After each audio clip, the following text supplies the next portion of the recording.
Good morning, good morning, good morning. Hello, hello, hello. What up, doe? Overgiving and how toxic it really is. Everybody focuses on takers as if takers are just these awful people. Nobody, not a lot of people openly discuss the givers and overgiving and how toxic it really is. And it's so funny now, like where I'm at mentally and emotionally, to whereas it's like I'm doing things, but I'm watching myself. So because, I'm extremely clear and aware of my behavior, um, I still am a giver. It's just naturally who I am. But I now catch myself like, and I do this with people. I'm sorry. Like I will absolutely just do things, you know, I'm solution driven. So if there's a problem, I'm going to find a way to fix it regardless of how hard it is. And that's why my work ethic is what it is and why I'm good at work and why a lot of people, if the task is just daunting and like, who the hell is going to do all of that? I am. I love doing really, really difficult things. And I believe that's just because of my grandmother. She used to, like at 7, 8, and 9, I used to have to do really difficult things. So it's really all I know. But I thrive in chaos because of my childhood. And when you can flip stuff like that for good, it becomes beneficial instead of a hindrance, if you will. But I find myself now apologizing a lot like, I'm sorry, did you want me to do that? Or, did you need me to do that? Because what I realized on this journey is, I'm a giver and I can help people and I can save people and I can pull people out of the darkest depths of hell. I really can. And carry it to the detriment of myself. There is no, I can't, or there is no limit of this is too much, right? So people have a problem.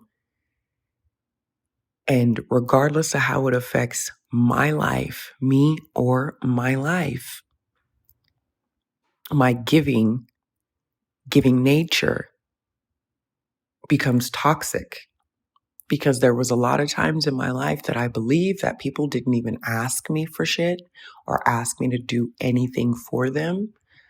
I just feel the need. You know what I'm saying? Like I just was able to fill the hole and I would just do it.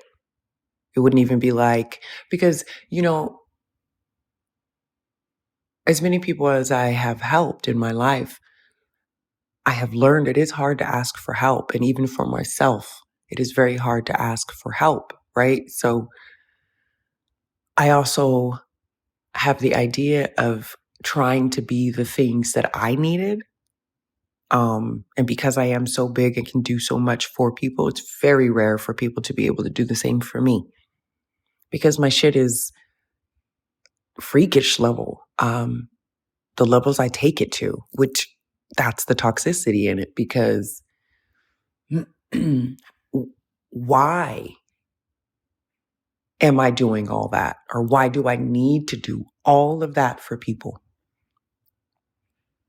My life, yeah, I can do it for me. It's, my life, I can, work and be there for people and take care of my dogs and, do whatever idea I come up with and I want to put myself through aesthetic school, whatever it is, I can do all of that and still be there, not just for one, but for many people. Spreading yourself too thin. But because my mind was in crisis mode all the time, then the people that I was connected to most times, they're also minds and lives, a lot of things would happen. So then it was perfect, right? Because they would need, and I'd love to give. And for the longest time, I used to be like, it has nothing to do with making me feel any type of way. I'm just really able to help people. Like that's how it was in my mind, right? But then when you start healing and you do the shadow work and you have to go inward, you realize that's also bullshit. First of all, I do the most or did the most for people to distract myself from my own stuff. Stuff I didn't want to face, stuff I didn't want to deal with, stuff I didn't want to see. My life wasn't what it was. I felt like crap all the time on the inside. But I needed a way to not feel the way that I felt.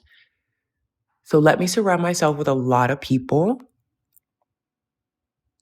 that need me. And it's not even like it was really intentional. It's my nature. So people are drawn to me. But the shit I would do, right? Like, was extreme. And then when I would get to a point of exhaustion or a point of actual, failure, my nervous system literally would fail. And then my body physically is taking that on too. And then the stress in the mind. And then I'm in the military at war, And it wasn't until very recently that I had to really, number one, I had to quiet the mind enough for me to be able to really truly see it. That was really phenomenal for me, because when our minds are so busy with not only our own things in our head, the shit, the trauma, the pain, the hurt, then we don't feel good. And then if you're a parent, my goodness, the responsibility of that alone. And then if you're a spouse or if you're in a relationship, and you're sharing space with someone, and then you have to work, and then bills, and then, right? So the mind is very clogged and busy. So it's very hard to see self or hear self, and the things that come to the surface when we're already feeling toxic or low or dark or heavy or sad or depressed or, the emotions, those heavy ones. When you're already feeling like that, it's hard to hear. It's hard to see. It's hard to hear clear. So my natural gifts, my abilities, whatever they are, my talents, whatever, they showed up with what I was feeling internally. Right? So, but because giving looks so great from the outside, and it made me feel good at the same time, it's just what drove me. It's what is natural. But there has to be boundaries, And if you are connected to people that also cannot see or also might not be healthy, and they're opposite of that bond right there, that connection, that shit can go on for decades. That, that cycle of trauma behavior. And then if you don't know any better, it is what it is. It's what you are. It's what you do. And you do it until you can't. Or you do it until rock bottom. Or you do it until, you get to the point to where you can either see or I don't know. I really don't. I just know for me, you get to a point. For me, I got to a point to where it was like, okay. And then once I turned all of that energy to myself and took care of myself. Mind you, I've always taken care of myself. I've been on my own since I was 15. But my mind got quiet enough for me to actually see and hear my part. And even though, yes, I gave and I helped people and I did the things and I am a lighthouse like my grandmother. Some people, are just lighthouses where people go for safety or to feel comfortable or for counsel or guidance or whatever. And I'm telling you, even since I was a child, I've been doing this with grown adults. But my overgiving nature, and when you don't know or you aren't aware that it is not a good thing and that other people might not have boundaries, and if you don't know what boundaries are yourself because you weren't taught that as a child, how are you supposed to protect yourself?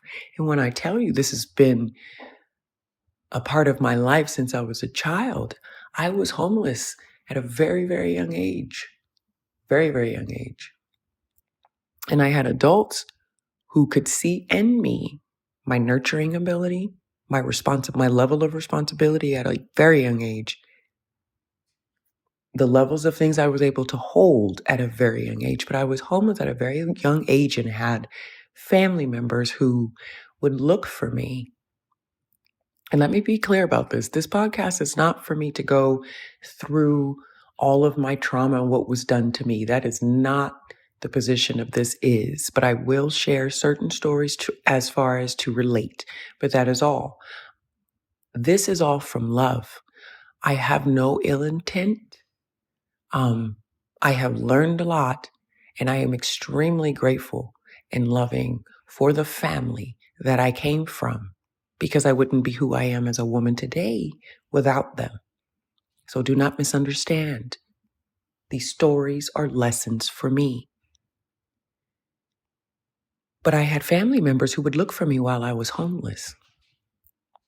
Not for safety, not to make sure I was in school, not to provide clothing. No. They would look for me. They would find me. When I say look for me, this was back in the day. So they would call around town of Santa Barbara and look for me. They would find me, and then they would bring me back to their house for the summer. And for the longest time, I really saw it as, oh, they let me come, for the summer, just like that, right? With assistance, I realized they needed me to watch their kids for the summer.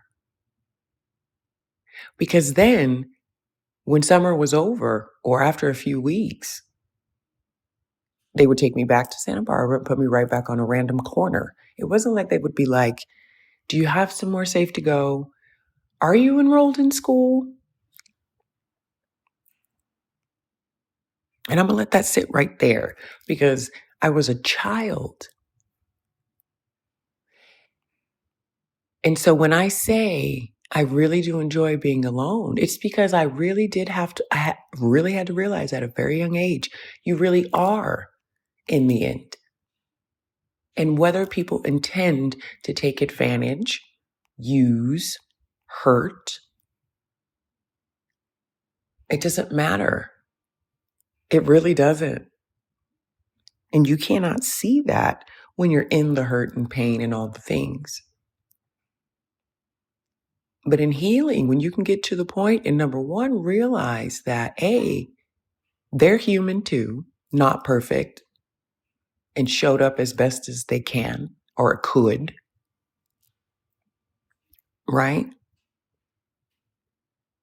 Then for me and my, this is where a lot of my trauma behaviors and stuff were developed, or, these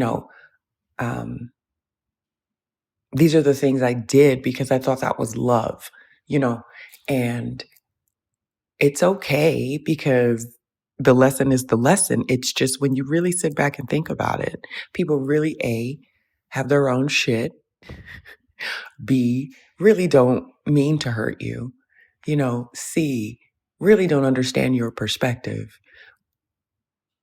And that's okay too. And you have to get to the point of acceptance within yourself where that's like, okay, well, They did what they could. They did the best that they knew how. That's it. And let that shit rock, because for a while I did hold on to that. Like, that's foul. You know what I'm saying? Because as an adult now today, with me in my mindset, I just can't be a functioning, capable adult,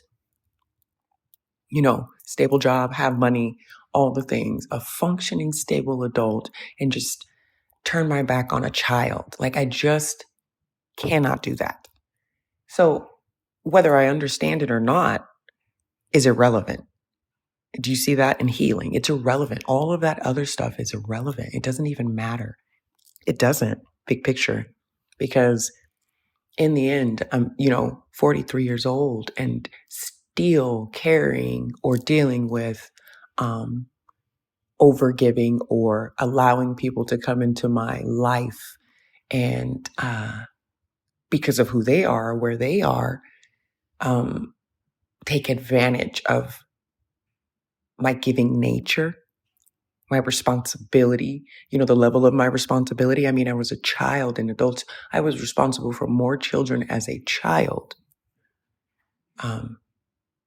because I just have that natural ability. And I love children. So this is my start. You know what I'm saying? In my life. This is the start, right? People. So I thought that was normal or okay. I hate the word normal because nothing is normal, but I thought it was okay. Because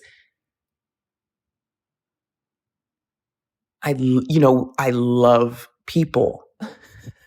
And then you want connection, right? So in the back of your mind, even though it doesn't make you feel good, you still tell yourself, well, it's family, or, no,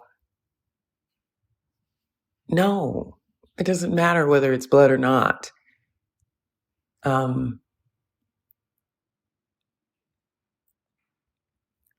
So what it did was, it's my foundation. So by the time I became grown and adult, God bless, I'm 43, the magnitude of the shit of my overgiving nature. And then not even recognizing how uncomfortable it could make people feel. I really didn't recognize that until 60 days ago. For real. No, more than 60 days ago. But like really, truly recognize where it hit. Like, damn,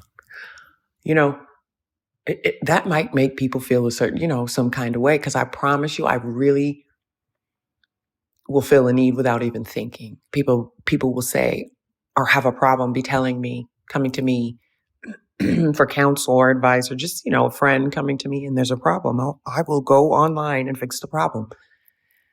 Because I'm extremely blessed and I don't have children. So, I feel like I love giving. And I was homeless. So I know what alone and lack feel like. So when people come to me and they have a problem, I'm jumping in because I don't want people to feel that, I don't want people to feel alone. Damn, I don't. Because I've done it, my whole existence. I'm okay with it, but I can recognize that a lot of people aren't, and there's nothing wrong with that. And now at healing at 43, I don't want to be. I prefer a family, for sure. Absolutely. Because as a human, that's what we need. I am not ashamed enough, or I can be vulnerable enough on this platform to admit that, yes, I want love. It's ridiculous to try to say that you don't need it. Connection, it's important. But I really am okay alone. And I know that a lot of people aren't.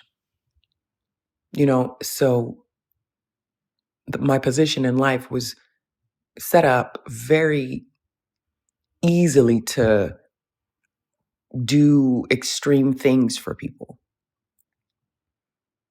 And from the outside, it looks like, God, how awesome, Nikki can do this and Nikki can do that. And then when you're unhealthy and living in your ego, the complex that comes with that, So that's what I'm saying. Trauma and toxicity, it's all encompassing, regardless of what it looks like from the outside. Overgiving can be just as toxic as the people that don't have boundaries and take. Because when you overgive, you also don't have boundaries. And then when you overgive to the detriment of yourself, and then when stuff doesn't play the way that you think it should play, or, how things end up showing up, or, because when you're a giver, you're like, oh my God, I gave. Everything should be fine. You know what I'm saying? Without even recognizing or taking the other person into consideration that, yeah, you filled a hole, but like, A, did they ask you to? B, how did you fill the hole? C, you know what I'm saying? Because it can be very, what's the word? Impending? Well, I don't even, what's the word? It's too early. It could be very dominating. And if you're big like I am and like control, you come in and you just control and take over and exist, in people's shit. And imagine if people aren't prepared for something like that with their own trauma and the own things they experience and what that might feel like for them on the other side. And all people, not just me, but all people from the outside can focus on the fact that you're giving. It's insensitive. It's selfish as well. And for me, for 40 years to not be able to see that now on the other side, I'm mortified by it.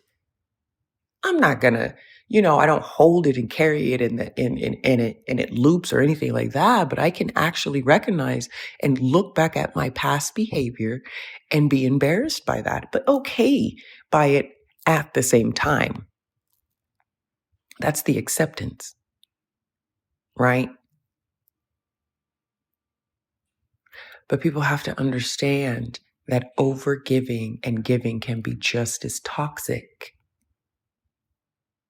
I had to learn to feel myself completely in all areas of my life, before I can step out or show up for people again, And now with the healing, you learn boundaries and protecting your peace and all of those things. And it's important. It really is. But now they can come into play because I filled my cup. I filled my own cup. And the lessons have been learned. And I truly can understand how me as in all my glory can still show up toxic, still show up and hurt people, still show up, you know what I'm saying? Even with good intent, even with a good nature. Circle back to the story that I shared about my family members that did that. They also even had good intent, even did it with love. Do you see what I'm saying? That's the forgiveness. That's the understanding. That's the empathy. That's the compassion. But I could not connect it to other people until I could for myself. And I couldn't for myself until I could see how I was showing up and hurting others. And that's the connection. And I'm here to tell you that once you can do the connection and see the connection, you accept yourself, you accept what it was. And then once you do it for yourself, you can accept all the things that have happened. It's the human condition.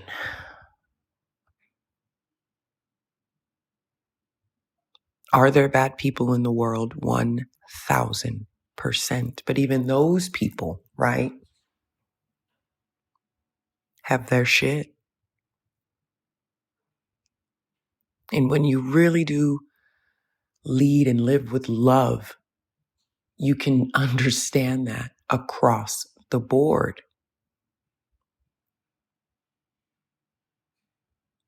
And this is something else I'm going to share before I end the episode because it's time for work.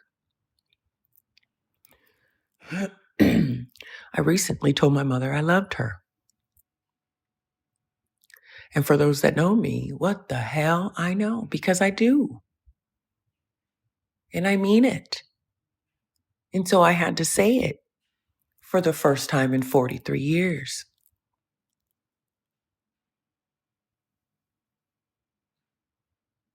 Because I am at peace and really everything in my soul is love. That's it. There is no fight. There is no pain. There is no sadness. There is no more hurt. It's not saying that my past or the things aren't there. Like I said in the other video, it's like it's over there, like on the shelf. Like it's there. It's a part of me, right? It made me who I am. It's a part of how I got here. But it's just when you leave with love, genuine love, it doesn't matter. So it's very easy for me to say that I love my mother because I love my mother. And Mother's Day is coming and I love my mother. And what I wish for everybody else is that they can get to a point to where they can say they love themselves. Therefore, they love and fill in the blank.